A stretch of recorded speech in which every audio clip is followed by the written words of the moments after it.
కడపలందరికీ నమస్తే.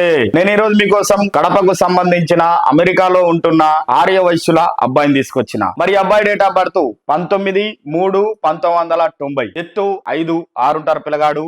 మరి education MS చేశారు, అక్కడే అమెరికాలో జాబ్ చేస్తున్నాడు పిల్లగాడు. మరి సంవత్సరానికి జీతం వచ్చేసి $100K. మరి ఈ అబ్బాయి వాళ్ళకు నేటివ్ ప్లేస్ కడపలో కూడా ఆస్తులు పాస్తులు ఒక 5 కోట్ల వరకు ఉన్నాయి. మంచిగానే ఉంటాడు పిల్లగాడు, అందంగా. మరి వీళ్ళు ఎలా చూస్తున్నారంటే, వైశ్యుల్లో కానీ లేదా ఓసీబీసీలో ఏ క్యాస్ట్ అయినా పర్వాలేదు, అమెరికా వెళ్లే ఇంట్రెస్ట్ ఉన్నా లేదా అమెరికాలో ఉంటున్న అమ్మాయి అయినా పర్వాలేదు, మరి మంచి అమ్మాయి కోసం చూస్తున్నారు, ఎడ్యుకేషన్ ఉన్న అమ్మాయిని చూస్తున్నారు. కాబట్టి ఎవరైనా మరి క్యాష్ నోవర్ అబ్బాయి కోసం చూస్తున్నారా, మరి వైశ్యుల అబ్బాయి కోసం చూస్తున్నారా, మరి అమెరికాలో ఉంటున్న అబ్బాయి కోసం చూస్తున్నారా, అయితే ఇంకెందుకు ఆలస్యం, మీ తెలుగు రేఖ మ్యారేజ్ బ్యూరోకి మీరే వచ్చేయండి. మా అడ్రస్ జగద్గిరి గుట్ట, హైదరాబాద్. కింద స్క్రోల్ అవుతున్న నంబర్ కాల్ చేసి పూర్తి వివరాలు తెలుసుకుని రాగలరు.